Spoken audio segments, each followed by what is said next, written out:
Hello, my wonderful, beautiful friends. Guys, welcome back to r/entitled people, where people truly do not give a care in the world about anybody else because it's all about them. And in this episode, Karens get arrested at the airport, OP's friend's rich family uses her as a slave, Karens are going crazy on trains. Guys, your head might fall off from shaking it so hard. I hope you enjoyed today's ridiculous stories, hit that subscribe button, and as always, your crazy encounters can be submitted to this email right here.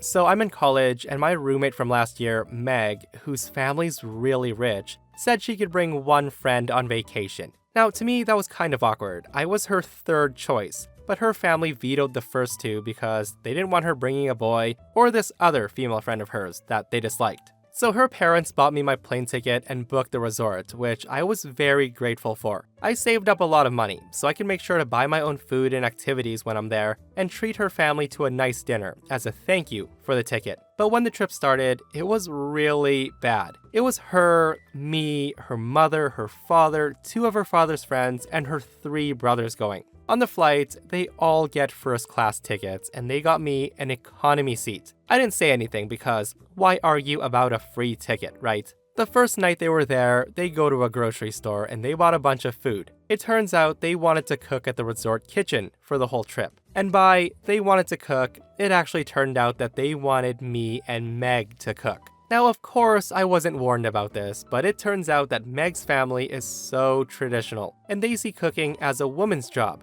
And her mom had just had hand surgery, so apparently I was being subbed in. So it was me and Meg cooking every meal for 6 men and her mom. And I can't cook very well. I do know a couple of staple meals to feed myself, but since I rarely eat meat, I don't even know how to cook it. I'm also okay cooking for 1 or 2 people, but I have no practice cooking for a group of 9. And I of course screwed it up. I undercooked chicken, overcooked some steak, and her dad was beyond pissed off with me. At that point, I got short with him, and I told him if he knew how to do better, he could pitch in instead of standing around criticizing me acting all entitled. He then gets furious, said he was on his vacation, and that I should be lucky to be able to go. I said I was trying to have a vacation too, or did they only invite me to be an unpaid domestic servant? Meg's parents and dad's friends got angry I said that, and they start yelling at me. The argument escalated. I then sarcastically called myself the help, and at that her dad snapped at me and told me to get out of the suite and go home. Didn't say a damn about how he expected me to do that.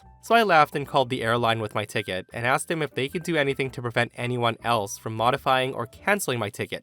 They let me set up a passcode and no changes could be made to the flight without it. I then went to the resort desk to ask about rooms, saying I was stranded unexpectedly. They actually did have some affordable rooms available because of a weekday discount. So I got housing and still had money left over for touristy stuff. I then went sightseeing and relaxed on the beach for 3 days until Meg's parents ran into me. They were taking a sunset walk and did a double take seeing me on the beach. They said they thought I was going home, and I said I decided to stay. They then got angry because they saw me staying and said I deceived them into thinking that I couldn't afford vacation and used them for flights when I could actually afford things. So am I the a-hole for staying on that vacation and using the flight home? Yeah, no, there's nothing that OP could have done that could have made her the bigger a-hole than her friend's parents at that point. Like, it's so absurd, guys. They flew OP out, had her thinking it was a free vacation when they literally just wanted an extra servant. Like, that's not only entitled for expecting her to do that, it's frickin' disrespectful. And the friend, wow, like how hard is it to say, so yeah, just so you know, my parents are buying tickets and a part of this trip, you'll be cooking 3 meals a day for a group of 9 people. Like, I know it's old-fashioned, but it's what my family expects of women.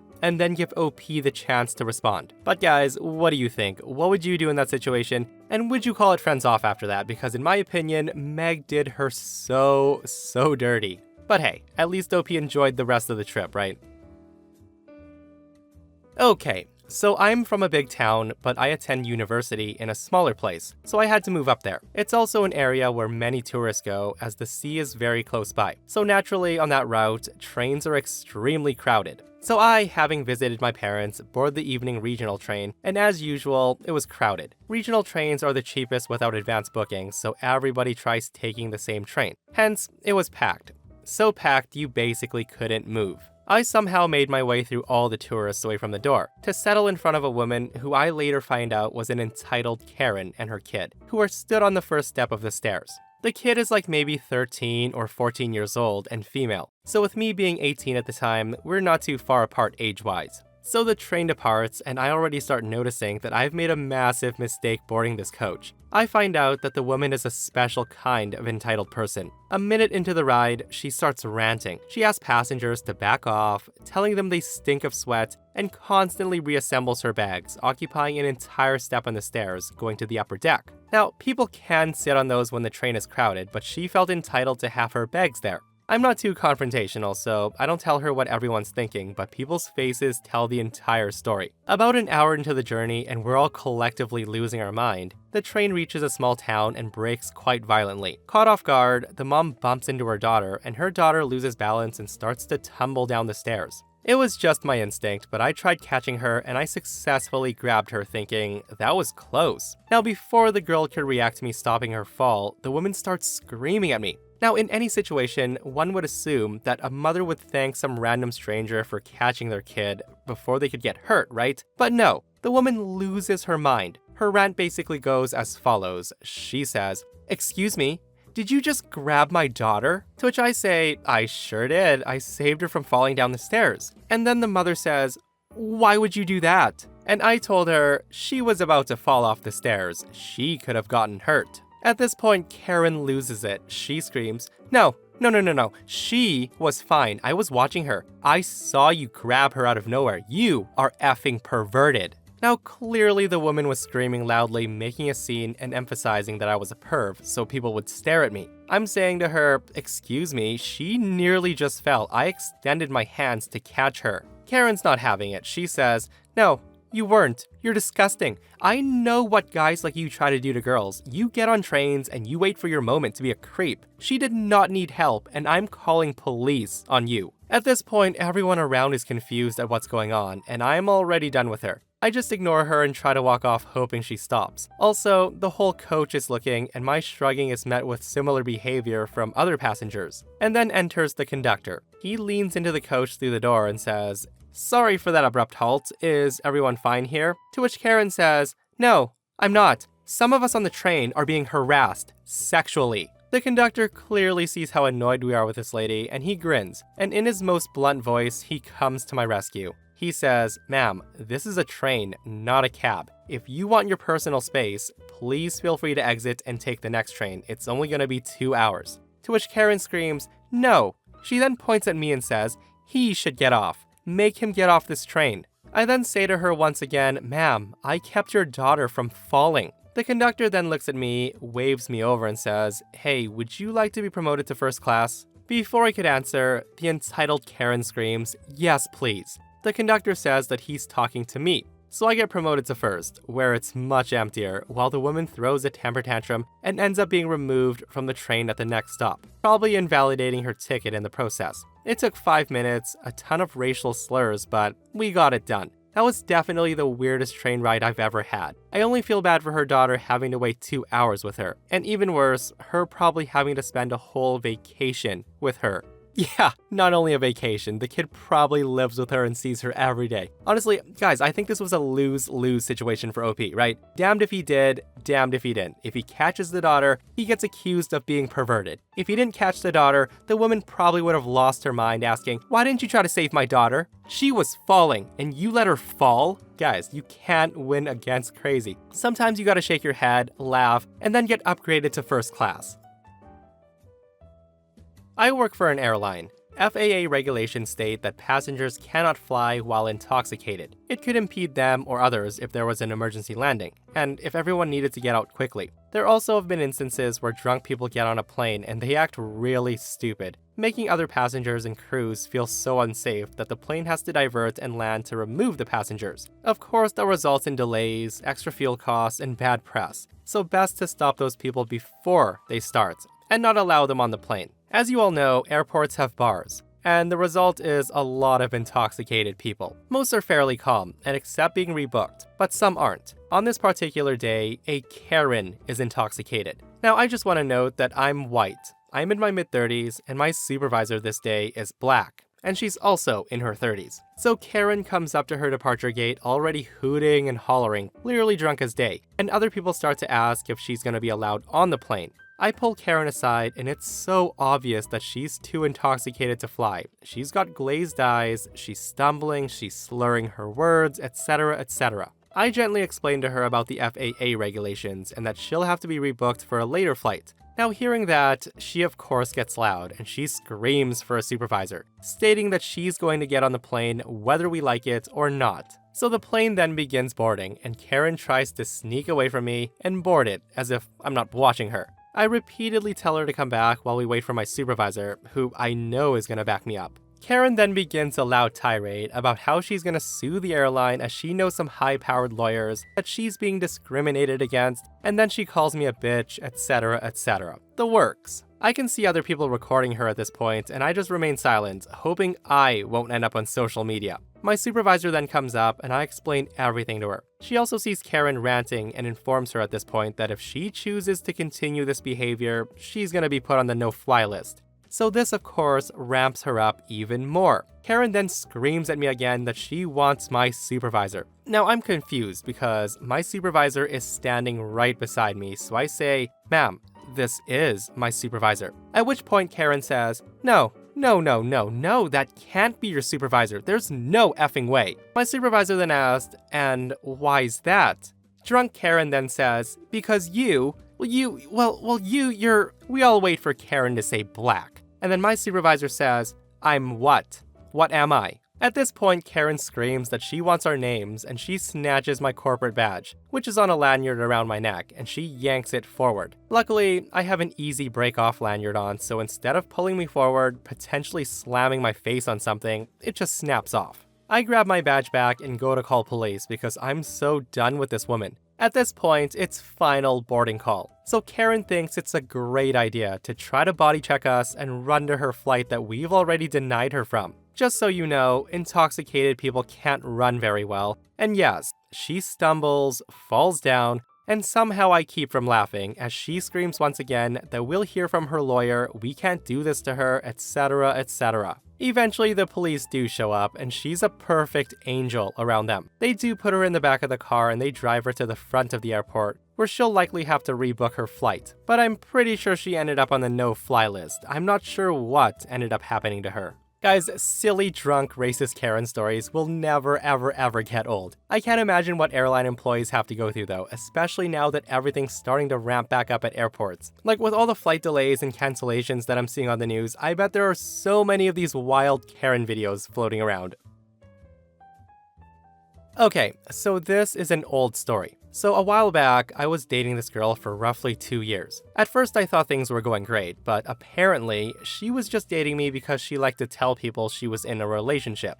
Like seriously, that's how it went with her. So the way she described me was, quote, "I was too immature, decent in bed, and honestly not worth the rest of my life." That was the exact words she said to a friend after we broke up. Anywho, I'm getting ahead of myself. Before all that, I went out, bought a ring, and had this entire thing planned out to propose to her. However, she was suddenly not available for several weeks in a row. Well, my fears rang true, as she suddenly shows up at my place one day. She acted like everything was normal as we talked, and she was grabbing everything that was hers. So about halfway through, I just kind of looked at her and said, "Hey, don't forget your hairdryer. It'd be pretty awkward to come back after you dump me." And this is when it happens. This sparks a long and awkward conversation where she was fake crying. I had realized right then and there that I was an idiot. The way she acted, the way she spoke, and the way she treated me just screamed that she did not care. I was devastated, but seeing her made me angry. I realized that she was lying to me this entire time.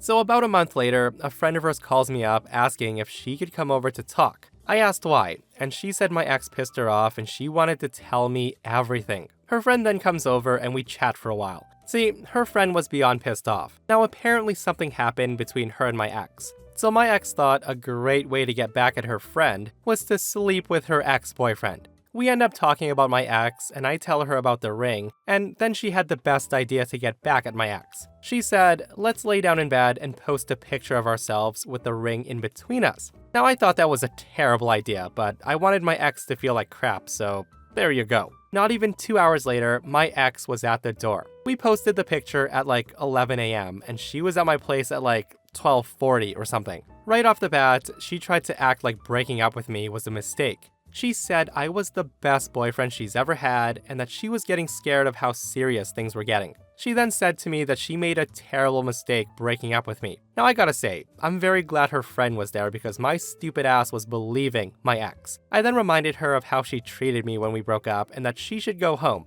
and that she was wasting her time. Well, at that point, she brings up the ring. My ex said that I owed her the ring under law. She said that rings are gifts and that I could not take it back. Now in unison, me and her friend said that I never gave it to her. We both looked at each other and we laughed a bit as the absurdity of the situation was getting outrageous. She said she was owed that ring and she wasn't leaving without it. Now I guess we made enough noise that the neighbors called the police. So fast forward a little while later and an officer shows up. The female officer asked what the situation was and everyone tried to talk at once. But of course we were shut down. She then points to my ex and asked her what the problem was. She said she was trying to pick up her stuff after we broke up. She asked me if that were true. I then explained the situation about how my ex broke up with me before I had the chance to propose, and that she was never ever given the ring. So throughout the conversation, 2 more officers showed up. 1 supervisor. The whole story was explained like 4 times. At one point, my ex even said that the money from the ring will let her pay off her car, and that she needs it. Now, have you ever seen a moment when someone says something so outrageous that everybody looks at them in utter disgust? I then respond that the ring isn't even expensive, it was bought off a website. And I reminded her that I'm an IT tech, so this wasn't a ring that was $10,000 to $12,000, more like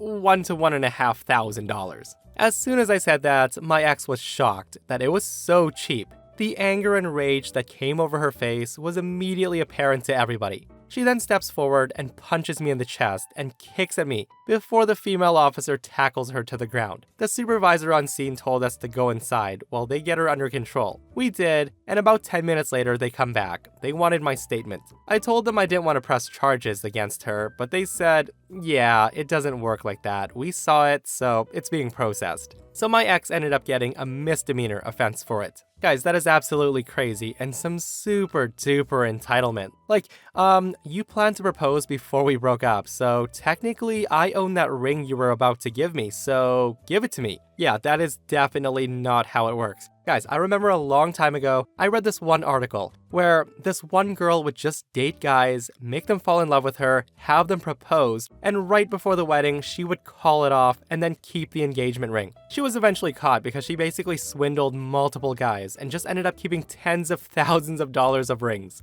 And guys, I find it so funny that when OP told his ex the price, she's like, that's it? Only 1,000? And then proceeds to attack him in front of police. Like, it sounds like he dodged a bullet there, guys. So this story happened 3 years ago, way before the pandemic started. Thus, live streaming at funerals was extremely weird back then. My aunt, married to my uncle, has always been quite entitled. It's always been very clear to my entire family from the start that she mainly married my uncle for money and expected to always be treated like a princess by him. She always got a horrible attitude whenever things didn't go exactly as she wanted. So, my mother had just passed away from cancer, having been diagnosed a few months prior, and we were doing final preparations for the funeral that would take place the next day. I want to note that I was 19 during this time, and with everything that happened, I of course was already not in the best state of mind. I was very much grieving the loss of my mother, who I was extremely close to, and just wanted everything to go as smoothly as possible without any hassle or disturbances that could potentially make me even more stressed out and depressed. Thus, I decided that I didn't want to have young children at the funeral, at least not during the reception and the speeches, as young children can make a lot of noise, especially when it's very quiet. I didn't want to disturb the reception and the people who wanted to give a speech about my mother, and thus I did not want any young children to attend. Everyone who got invited for the funeral with young children was very understanding, and they didn't make any fuss about it. Everybody except for my aunt. I first told my uncle that I didn't want any young children to attend the funeral, and asked him if he could make sure to get a babysitter for his 1-year-old. He appeared to not have any problem with it, and he said he'd talk to my aunt about it. So that night, I get a text from him asking why I didn't want young children to attend. I explained the above-mentioned reasons to him, and then he asked if I could make an exception for his son. I found this to be very odd and very annoying, so I said I wouldn't be making exceptions for anybody. The following day in the evening, I received yet another text message from him. This time, it had very emotionally manipulative undertones to it. He said something along the lines of, "Please don't make this harder on us than it is already. Just allow us to take our son with us." And he was also saying things like, "You're letting your emotions over your mother's loss cloud your judgment," which absolutely infuriated me. So come the day before the funeral, my aunt and uncle had still refused to get a babysitter for their son, and we were discussing in the reception hall in the funeral home. This time my aunt was present, and she asked me once again to allow her son to attend. I once again said no, and asked them to please drop it as I wasn't going to change my mind. My nephew's girlfriend even offered to babysit their son for the duration of the reception. It was literally only going to be 2 hours, but my aunt flat out refused the offer and once again said that she was going to bring her son. Then when I told her once again that there were no children allowed and that my decision was final, she throws a temper tantrum bigger than her 1-year-old infant would ever be able to throw. She starts crying, saying I was being unfairly cruel to her, and started to demand that her son attend my mother's funeral or else she wouldn't. She then storms outside with her son and starts crying and yelling at all my family members. We were absolutely livid, and I was at the verge of just breaking down into tears at that point. So the day of the funeral arrives and my aunt and her son are absent, and my uncle arrives alone. Because I was preoccupied by my grief and the funeral itself, at first I didn't pay much attention to my uncle. But after my nephew had given his speech about my mother, he whispered to me that our uncle was holding up his phone high, appearing to be recording everything. When I looked at him, I saw he was indeed doing exactly that, and asked if he could please stop recording since it was making people uncomfortable. He then said he was Facebook live streaming it for my aunt, and that if we allowed his son to attend, he wouldn't have to do this. I was too emotionally exhausted to cause a scene at that point, but I was absolutely livid. Thankfully, the rest of the funeral went smoothly, and my uncle immediately left after the reception and the speeches. Needless to say, I pretty much cut them out after that, and to this day, they've never apologized to me for their behavior. Yeah, how many of you guys would have grabbed the phone and smashed it at that point? I mean, live streaming and doing it discreetly might have been a different thing, but when your arm is straight up in the air, drawing that much attention, yeah, you can go home at that point. But hey, that's r/EntitledPeople, guys. I hope you enjoyed today's stories, didn't shake your heads too much, and if you missed the last episode on the channel, an entitled Karen attacks a retired army veteran and learns a lesson she won't forget. Check it out if you haven't, and myself and Stevie Boy will see you guys in the next one. We love you.